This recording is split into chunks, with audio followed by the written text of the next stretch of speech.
Welcome back. A CARICOM stalwart in the person of former Antigua and Barbuda Prime Minister Celeste Bird died Monday morning at about 6 a.m. The news was announced on the official Facebook page of the Office of Antigua and Barbuda's Prime Minister. The order was given to have all flags be flown at half-mast beginning immediately, and that planning commenced for a state funeral at an agreed-upon date. Antigua and Barbuda's Prime Minister Gaston Brown has conveyed a message of condolences to a man that he called a national hero and a great son of the soil. Celeste Bird was the second Prime Minister of Antigua and Barbuda from 1994 to 2004. The Commission of the Organization of Eastern Caribbean States, OECS, has also extended condolences to the people of Antigua and Barbuda and the former Prime Minister's family. Celeste Bird also served as the first chairman of the OECS in 1982 and served as chairman for a second time in 1989.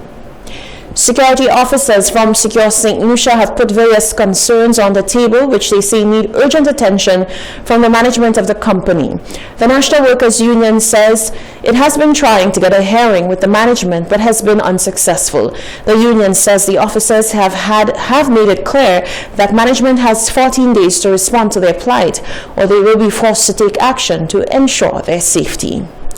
Newly appointed Minister for Education Shawn Edward is welcoming the new task of spearheading the ministry. Edward says that at this point in time it is critical to forge relationships with education stakeholders. Edward also emphasizes the integration of technology into the education system. We've had meetings with them and we have attempted to meet jointly with the management of the company on a date that is convenient to both sides as well as to the employees. But unfortunately, the company has not or has failed to appreciate and to see the merit within which this meeting is being made and in which this meeting is necessary. And for the last few weeks, they have been flatly rejecting the opportunity to meet jointly with the workers.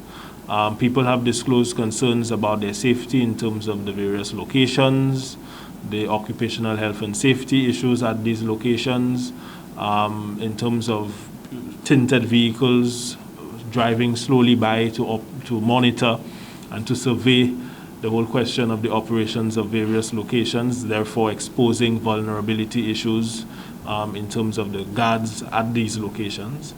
And they have basically been voicing these concerns over the last few months, especially to personnel in management. The employees have mandated us to indicate to the company that they will be giving 14 days within which the company and the management should come and meet jointly with the workers and the union, and failing which the company will have to bear any and full responsibility for whatever action or actions that are taken by the employees.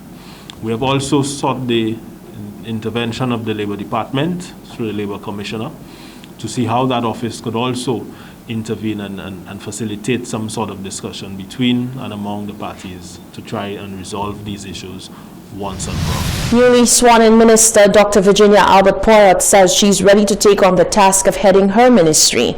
Albert Poyott's portfolio includes public service, home affairs, labor, and gender affairs. A new ministry will come with new challenges, and Shawn Edward is saying that he is willing and ready to take up the mantle of Minister for Education. Previously, Edward was the Minister for Youth and Sports. However, he must now readjust to tackle this new portfolio. Edward says that he recognizes the need for consultation with relevant stakeholders in order for him to be successful in his new position. He acknowledges that he does not have all the answers, but he will do what is necessary to ensure the overall development of education in St. Lucia.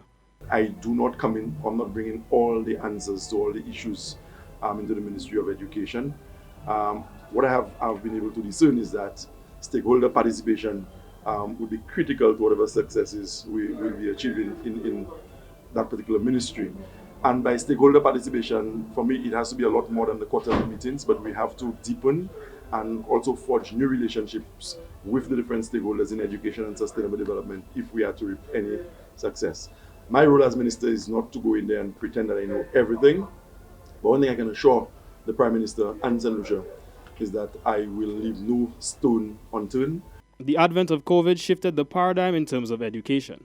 School was taken out of the classroom and the importance of technology became even more apparent. Edward says that the inclusion of technology is undeniable, and he is ensuring that the SLP administration will continue the laptop program and the provision of smart devices.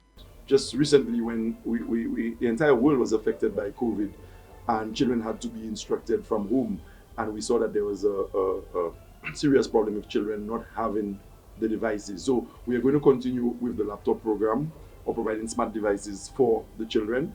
But it is more than that. We also have to incorporate technology as an instructional aid. This is an imperative. This is not a luxury anymore. And of course, as I said, we'll be working with all the stakeholder agencies to ensure that we deliver as best as possible to the people of St. Lucia and to give more credence to the mantra that propelled us to electoral victory, putting people first, and in this instance, it really is putting the children of St. Lucia first. Education will be one of the more challenging portfolios, as it was one of the sectors hardest hit by the COVID-19. Edward is promising that he will be successful for the benefit of the children of St. Lucia. For the Hot 7 Nightly News, I am Kareem Nelson. Stay with us. There's more news after the break.